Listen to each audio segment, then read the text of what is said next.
Food ఏదైనా తిన్న ఆహారం బయటికి వెళ్ళినా పార్టీస్కి వెళ్ళినా పొట్ట టైట్ అయినట్టుగా కానీ మంటలు కానీ లేదంటే తేంపులు కానీ వచ్చి ఎసిడిటీ ఫీలింగ్ ఎక్కువగా అనిపిస్తుంది, మంటలా ఉంటుంది. సో అలా మంట ఎసిడిటీ ఉన్నప్పుడు బయట మెడికల్ షాప్ కి వెళ్ళి టాబ్లెట్స్ కానీ ఎసిడిటీ కోసం వాడుతూ ఉంటారు. అవి వాడితే వాడినంత వరకే తగ్గుతుంది, వాడడం ఆపేస్తే మళ్ళీ వస్తుంది.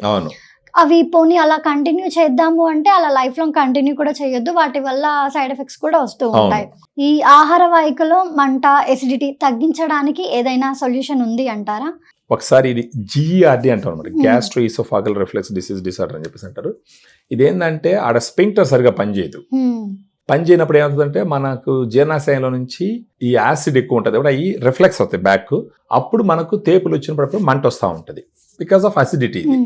ఇలా వచ్చినప్పుడు ఏంటంటే మీరు అన్నట్టు ఏంటంటే ప్రోటాన్ పంప్ ఇన్హిబిటర్స్ అంటారు. ఆ మెడిసిన్స్ వాడతారు, అవి gold standard medicines, no doubt. First line therapy doctors వాటిని రాస్తారు, అవి రాయడమే కరెక్ట్.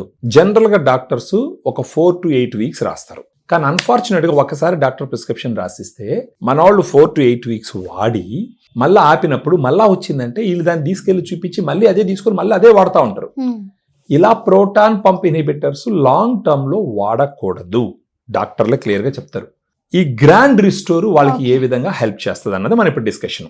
గట్ రీసెట్ చేసే ఒక ప్రోబయాటిక్ థెరపీ అని చెప్పాలి. అందులో దీంట్లో ఉండేటటువంటి గుడ్ బ్యాక్టీరియాని యుఎస్లో డానిస్కో అనే కంపెనీ ఉంటుంది, అది ఒక 100 years హిస్టరీ ఉంది ఆ కంపెనీ. అక్కడ నుంచి కనీసం ఒక 100 క్లినికల్ పబ్లికేషన్స్లో మెన్షన్ చేసినటువంటి ప్రోబయాటిక్ స్ట్రెయిన్స్ ఇంపోర్ట్ చేయించి ఇక్కడ మ్యానుఫ్యాక్చర్ చేయించడం జరిగింది. దీన్ని రోజుకు ఒక సాచెట్ వాళ్ళు ప్రోటాన్ పంప్ ఇన్హిబిటర్స్ తీసుకుంటున్నారు, మన గ్రాండ్ రిస్టోర్ కూడా రోజుకు ఒక సాచెట్ వాడుకుంటూ పోవాలా. ఒక 4 నుంచి 8 వారాలు అయితే ఈ సిమ్టమ్స్ అన్ని కంట్రోల్ అయిన తర్వాత ఈ PPIs తగ్గిస్తూ వీటిని కంటిన్యూ చేయాలా. దేన్ని? గ్రాండ్ రిస్టోర్ ని కంటిన్యూ చేయాలా. గ్రాండ్ రిస్టోర్ మీదనే మెయింటెనెన్స్ చేసుకునేటటువంటి ఒక పరిస్థితి. ఎందుకంటే గ్రాండ్ రిస్టోర్ వల్ల సైడ్ ఎఫెక్ట్స్ ఉండవు, ఇది FSSAI ప్రోడక్ట్. ఇది ఏంటంటే కడుపులో ఈ PPIs కూడా ఏం చేస్తాయంటే ఈ డ్రగ్స్ ఏదైతే మాట్లాడుకున్నామో కడుపులో ఉండే గుడ్ బ్యాక్టీరియాని డిస్టర్బ్ చేస్తాయి. దానివల్లనే బ్లోటింగ్ రావడం, కడుపు ఉబ్బరం రావడం, తర్వాత డైజెషన్ సరిగా కాకపోవడం, కాన్స్టిపేషన్ రావడం అంటే మలబద్ధకం రావడం, గ్యాస్ పెరిగి అది పైకి రావడం, దానివల్లనే ఈ ఫుడ్ పైపులో వచ్చి ఆ మంట ఎన్ని రావడం జరుగుతుంది.